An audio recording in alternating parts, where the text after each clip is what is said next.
তৌহিদ আফ্রিদির একটি কলে ডিবি অফিসের মধ্যে ধরে নিয়ে আমাকে 1 ঘন্টা নির্মম ভাবে পিটায় এবং সেদিন আমি ভিতর থেকে মরে যাই এবং আমাকে বলা হয় যদি এই ঘটনা আমি কাউকে বলি তাহলে আমাকে তারা গুম করে দিবে। আমার অপরাধ ছিল শুধু তাকে নিয়ে একটা ভিডিও বানানো, যে ভিডিওর মধ্যে আমি কিছু সত্য তথ্য তুলে ধরেছিলাম যেটা তৌহিদ আফ্রিদির পক্ষেই ছিল। তারপরও সে বুঝতে পারে নাই, আমাকে নিয়ে ডিবি অফিস এমন ভাবে পিটাইছে যে আমি 2 মাস ভাই চেয়ারের মধ্যে বসতে পারি নাই। বন্দুকের বাড়ির আঘাতে আমার এক চোখ ফুলে যায়, কালো হয়ে থাকে, আমি চোখ দিয়ে ভালো করে দেখতে পারি নাই। সেদিনের পর থেকে এই পর্যন্ত আমি স্ট্রংলি প্রতিবাদ করতে পারি নাই। আমি ভিতর থেকে অনেক আগেই চুপ হয়ে যায়। সেদিন বুঝতে পারি যে পুলিশ কিভাবে টাকার কাছে বিক্রি হয়ে যায়। মাত্র কিছু টাকার জন্য আমাকে নিয়ে তারা এমন ভাবে পিটায় যেটা কখনো আপনি কল্পনা করতে পারবেন না। আজ এই ঘটনার প্রায় 2.5 বছর কেটে গেছে ভাই। এক এক করে সবাই মুখ খোলা শুরু করছে, কাদের কাদের সাথে এরকম কাজ করছে। এখন সবাই সব সত্যটা বলে দিচ্ছে। কথায় আছে না, আল্লাহ ছাড় দেয় তবে ছেড়ে দেয় না। আমি তৌহিদ আফ্রিদিকে মাফ করে দিছি, কিন্তু আল্লাহ তাআলা কিন্তু মাফ করে নাই। আজ থেকে 2.5 বছর আগে আমি তৌহিদ আফ্রিদিকে নিয়ে একটা ভিডিও বানাই,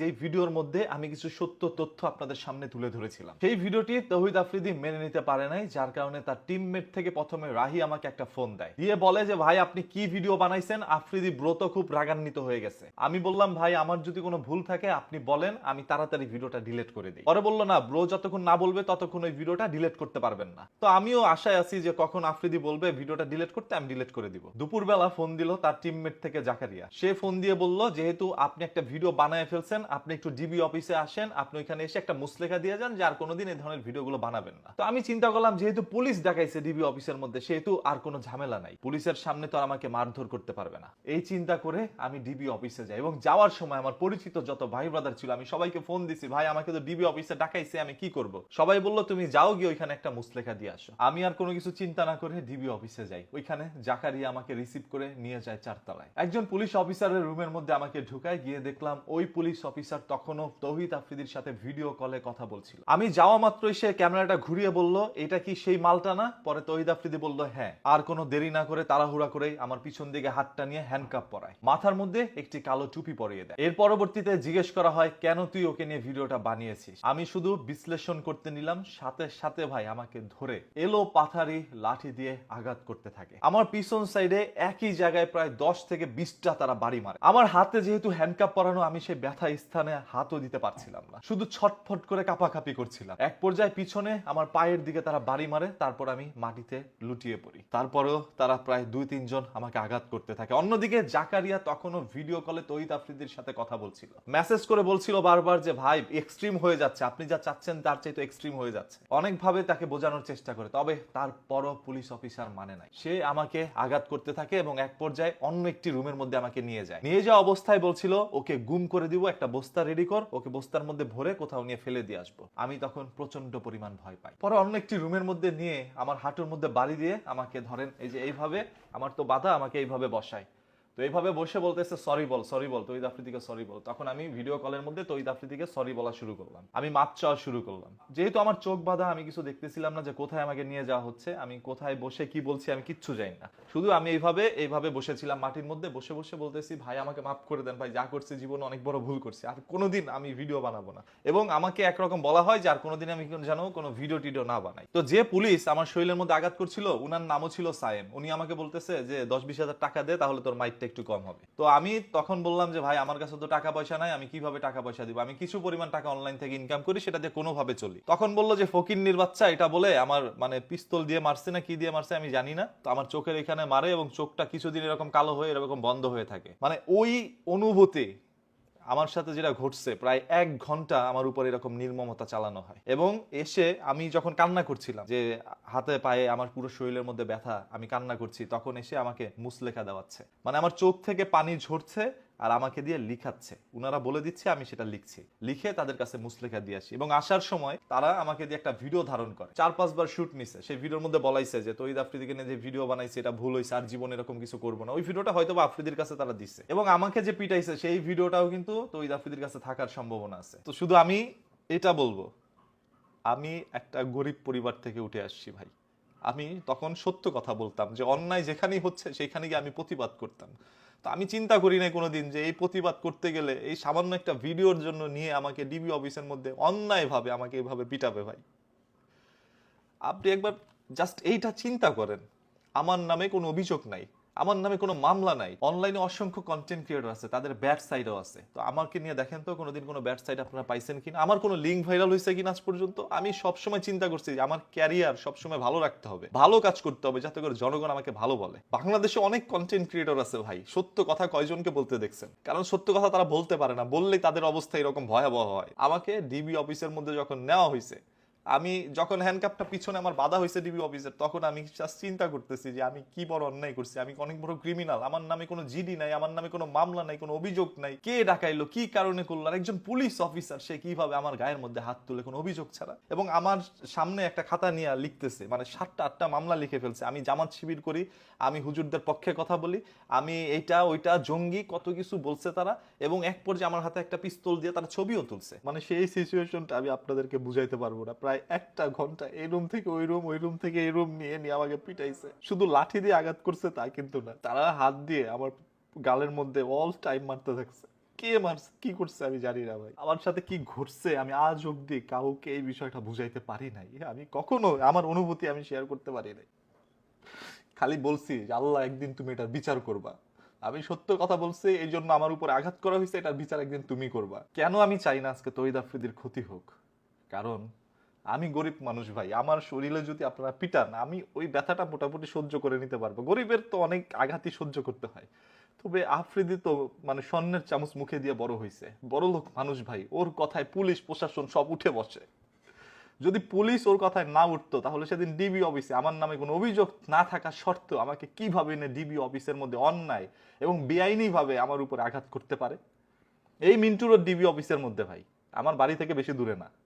এইখানে নিয়ে একজন পুলিশ সদস্য, শুধু একজন নয়, এখানে 4-5 জন পুলিশ সদস্য ছিল, তারা নিয়ে আমার সাথে এই আচরণটা করছে ভাই। পুলিশের প্রতি যে আমার একটা সম্মান ভালোবাসার জায়গা, এইটা ওই দিন নষ্ট হয়ে যায় যেদিন আমি দেখলাম টাকার কাছে বাংলাদেশের পুলিশ বিক্রি হচ্ছে, এবং সেটা আমার চোখের সামনে। আমার নামে জিডি থাকতো, আমার নামে কোনো অভিযোগ থাকতো, আমাকে নিয়ে তারা যা খুশি করতো, এবং আদালত যদি রিমান্ড দিত তারপর আমাকে নিয়ে রিমান্ডের মধ্যে নিতে পারতো। তবে আমার তো আদালতেও নেওয়া হয় নাই, আমার নামে কোনো অভিযোগও নাই, আমাকে কেন রিমান্ডের মধ্যে দেওয়া হইলো?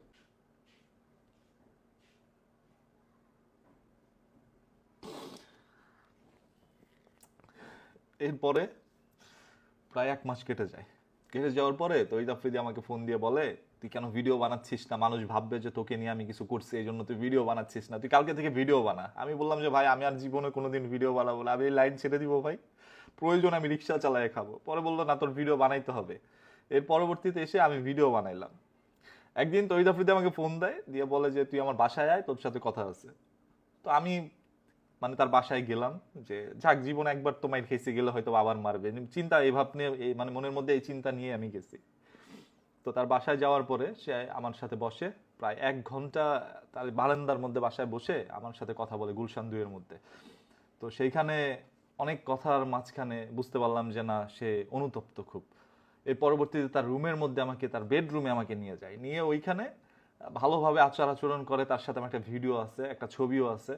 তো চিন্তা করলাম যেহেতু ছেলেটা অনুতপ্ত, সেহেতু মন থেকে আমি তাকে ক্ষমা করে দিই। হ্যাঁ, আমি তাকে আমার এই মন থেকে সেদিনই ক্ষমা করে দিছি। এরপরে তহিদ আফ্রিদির সাথে মাঝে মাঝে আমার কথা হইতো। সে আমাকে সবসময় বলতো যে তোমার কোনো বিপদ, তুমি কি কোনো কষ্টে আসছো, তোমার কি টাকা পয়সার দরকার, মানে কি প্রবলেম তোমার, তুমি আমাকে বলো, আমি তোমাকে সাহায্য করতে চাই। মানে আমি কোনোদিন তার কাছে সাহায্য চাইনি, এবং আল্লাহ তাআলাকে বলছি, আল্লাহ তুমি আমাকে এমন কোনো বিপদ দিও না যাতে করে তহিদ আফ্রিদির কাছে গিয়ে আমার সাহায্য চাইতে হয়। আমি এটা বলবো যে তহিদ আফ্রিদি অনুতপ্ত হয়েছিল, এবং পরবর্তীতে তার সাথে যখন আমি মিলে যাই, তারপর থেকে সে আমার অনেক উপকার করতে চেয়েছে। কারণ সে আমার সাথে আর কোনোদিন কোনো দুর্ব্যবহার করে নাই, কোনো ক্ষতিও করার চেষ্টা করে নাই, সবসময় উপকার করার চেষ্টা করছিল। তো একজন মানুষের যখন টাকা পয়সা হয় বা ক্ষমতা থাকে, সেটার অপব্যবহার যখন করে, তখন আল্লাহ তাআলা সহ্য করে না, আর সেটার বিচার একদিন আল্লাহই করে, যেটা আপনারা দেখতে পাচ্ছেন ভাই। এই যে তহিদ আফ্রিদিকে যে গ্রেপ্তার করা হয়েছে, বা তার বাবাকে যে গ্রেপ্তার করা হয়েছে, আমি বুকে হাত দিয়ে বলতে পারি এটা শুধুমাত্রই তারা ডিসিপ্লিন দেখাইছে, যে গ্রেপ্তার করতে হবে এই জন্য করছে। এই 2 দিন পরে তহিদ আফ্রিদি আবার ফেরত আসবে, এসে তার আগের জায়গায় বসবে।